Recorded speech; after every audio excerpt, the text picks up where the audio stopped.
By 2002, we come to the first attempt, strike one, for Saudi Arabia to try to put Qatar back in its box.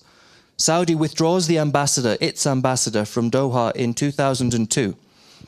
The Saudi ambassador does not return until 2008, 6 years without a Saudi ambassador in Doha.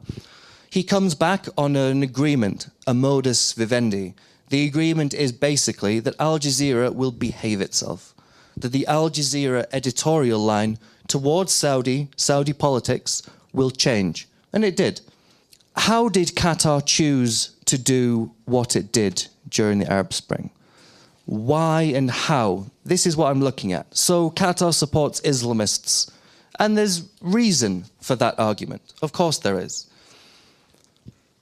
I'll talk about two things. I'll talk about Libya briefly, and then I'll talk about Jabhat al-Nusra in Syria briefly, to give you an example of what I'm talking about. Why did Qatar support Islamists linked to a man called Ali al-Salabi in Libya, and his brother Ismail al-Salabi, and linked to him Abdul Karim Belhaj? Why did Qatar do that? The central reason they supported Ali al-Salabi was because he was available. He was an exiled Libyan imam based in Qatar who had a significant following back in Libya. You see him on Al Jazeera talking eloquently about the revolutions, and the next day, he is your man.